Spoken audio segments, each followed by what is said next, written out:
Hello everyone, welcome to the way I see. ভিডিওর শুরুটা দেখে নিশ্চয়ই বুঝতে পেরে গেছো যে আজকের ভিডিওটাও ভীষণ ইন্টারেস্টিং। তার কারণ এই ভিডিওটাও র্যাবিটদের নিয়ে।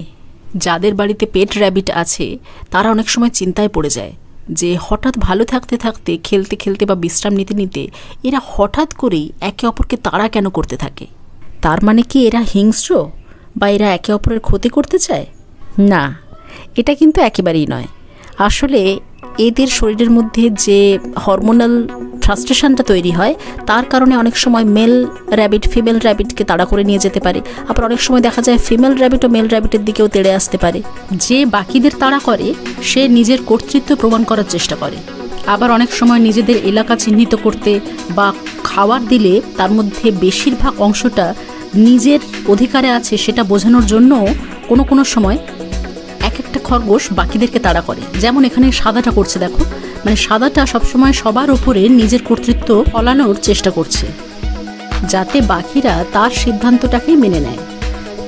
এভাবে কখনো কখনো দেখা যায় এক একটা খরগোশকে বাকিদেরকে ডমিনেট করতে।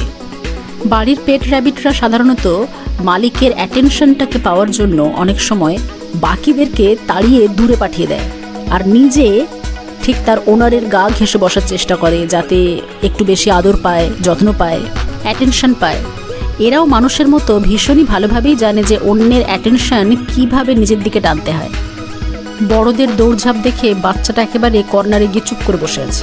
তবে বড়রা এইরকম লাফালাফি বা একে অপরকে তাড়া করতে গিয়ে কিন্তু বাচ্চাদেরকে ক্ষতি করে না। এই ব্যাপারে কিন্তু ওদের খুবই হুঁশ আছে।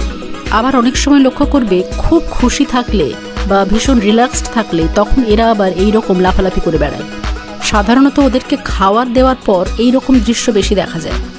তখন কেউ যদি একটু বেশি সময় ধরে বেশিরভাগ অংশটা খেয়ে ফেলে তখন বাকি র্যাবিটরা তাকে তাড়া করতে থাকে।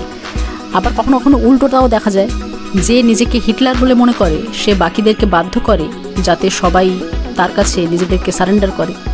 তবে আমাদের শুধু এটুকু খেয়াল রাখতে হবে যাতে ওরা মারামারি করুক আর একে অপরকে তাড়া করুক, যাই করুক না কেন, যেন কোনোভাবে রক্তারক্তি না হয়ে যায়। যদি বাই চান্স কখনো রক্তারক্তি হয়েও যায় তাহলে কিন্তু র্যাবিটদেরকে আলাদা আলাদা বক্সের মধ্যে বা আলাদা আলাদা রুমে সেপারেট করে দেওয়া উচিত। আজ আপাতত এইটুকুই। নেক্সট ভিডিওতে নতুন কিছু নিয়ে আবার ফিরছি। Thanks for watching.